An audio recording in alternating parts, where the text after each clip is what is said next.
안녕하세요. 오늘 저희는 멀로 비어줄리의 미학사 발췌본을 중심으로 한번 이야기를 나눠보려고 합니다. 네, 미학의 역사라는 게 정말 방대하죠. 맞아요. 수천 년 동안 이 예술과 아름다움에 대한 생각이 어떻게 흘러왔는지 그 큰 그림을 한번 따라가 보려고 하는데요. 재밌겠네요. 예를 들어 고대 이집트 사람들도 우리처럼 그냥 그림 보고 와 멋있다 이랬을까요? 아니면 그들에게 예술은 좀 다른 의미였을까요? 그거 흥미로운 질문인데요. 사실 자료를 보면 이집트 사람들은 우리가 흔히 생각하는 그 미적 감상? 이거보다는요, 작품이 얼마나 오래 가는지, 그러니까 영속성이나 아니면 재료가 얼마나 좋은지 이런 걸 더 중요하게 여겼을 수 있다는 해석이 있어요. 내구성이요? 좀 의외네요. 그렇죠. 그리고 대부분의 걸작들이 무덤 깊숙한 곳, 어둠 속에 보관되었다는 점도 좀 생각해보게 만들죠. 감상하는 사람이 없는데도 만들었다는 거군요. 네. 그러니까 아름다움이라는 게 감상자를 위해서라기보다는 아마도 내세라던가 다른 목적을 위해 존재했을 가능성을 보여주는 거죠. 아름다움이 대상 자체의 어떤 속성이나 기능과 아주 밀접하게 연결된 시각이라고 할 수 있겠습니다. 그렇군요. 그럼 이제 고대 그리스로 한번 넘어가 볼까요? 이때부터는 뭔가 예술에 대한 본격적인 논의가 시작되는 것 같아요. 맞습니다. 특히 플라톤을 빼놓을 수 없죠. 플라톤 하면 역시 예술에 대해 좀 비판적이었던 걸로 기억하는데요. 특히 그림이나 시 같은 걸 현실의 모방, 그러니까 미메시스라고 봤잖아요. 네, 맞아요. 근데 이게 그냥 모방이 아니라 플라톤 철학에서는 좀 더 복잡한 의미가 있죠. 그 이데아론 때움인가요? 그렇죠. 완벽한 원형인 이데아가 있고 우리가 사는 현실 세계는 그 이데아의 그림자에 불과한데 예술은 그 그림자를 또다시 모방하니까 그러니까 진리인 이데아로부터 두 단계나 멀어진 셈이네요? 정확합니다. 그래서 플라톤은 국가 같은 책에서 예술이 사람들의 감정을 막 휘저어서 이성적인 판단을 흐리게 만들 수 있다고 경고했어요. 예술의 힘이 너무 강력해서 오히려 위험하다고 본 거군요. 그런 셈이죠. 예술이 감정에 호소하는 힘이 크다는 걸 알았기 때문에 더 경계했던 거예요. 하지만 또 재미있는 건 플라톤이 향연 같은 대화편에서는 아름다운 그 자체, 즉 미의 이데아에 대한 아주 깊은 갈망과 철학적인 탐구를 보여주기도 했다는 점이에요. 그러니까 예술 작품은 비판했지만 아름다움 자체에 대한 탐구는 계속했다는 거군요. 네. 감각적으로 느껴지는 아름다움 너머에 있는 어떤 이상적인 형태, 그 본질적인 아름다움을 추구한 거죠.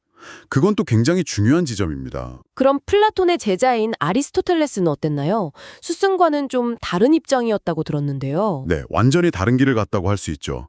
아리스토텔레스는 예술이 단순한 모방에 그치는 게 아니라 오히려 보편적인 진리를 드러낼 수 있는 가능성을 봤어요. 보편적인 진리요? 모방인데 어떻게 그게 가능하죠? 예를 들어 아리스토텔레스는 시학에서 비극을 분석하면서요.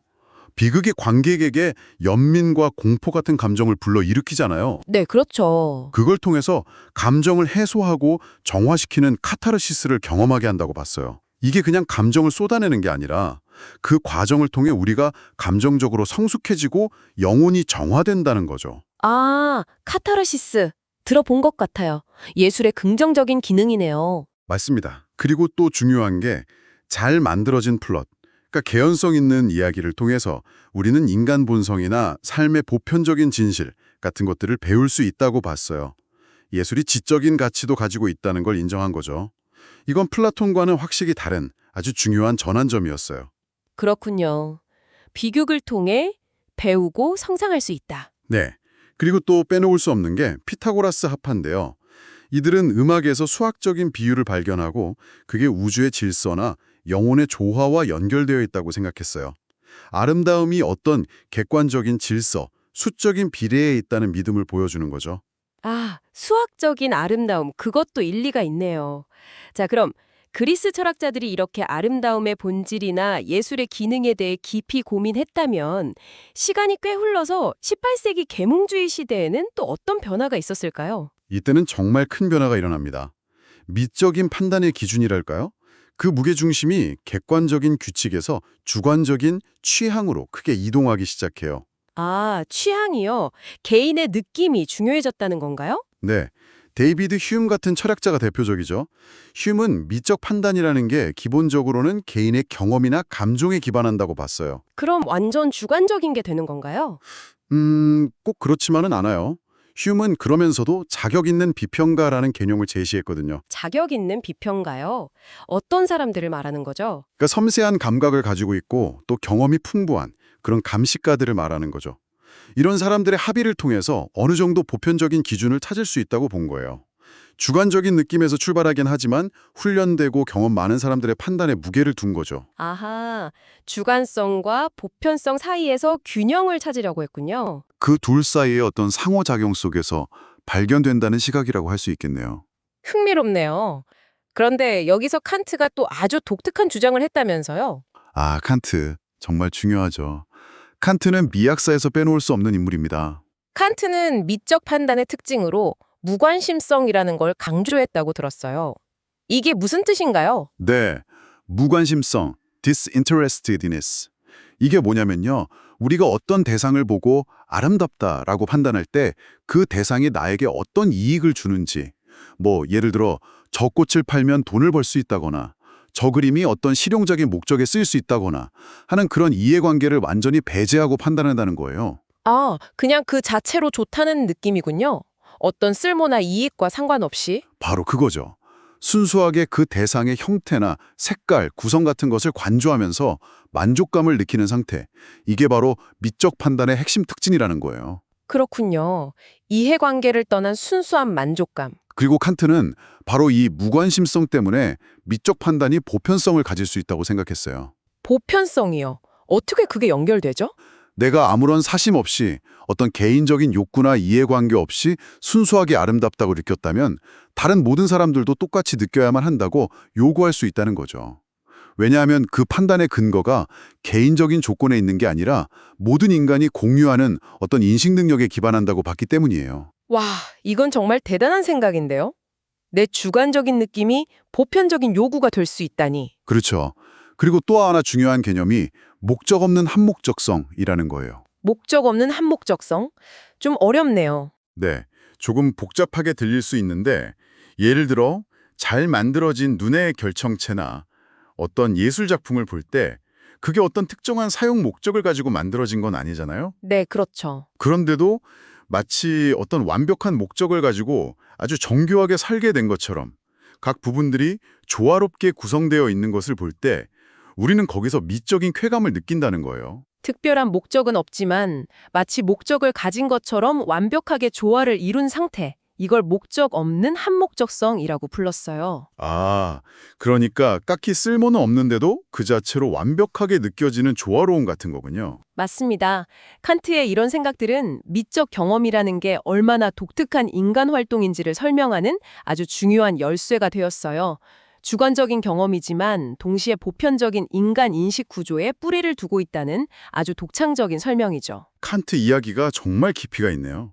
자, 그럼 이제 시대를 좀 더 뒤로 넘어가서 19세기로 가볼까요?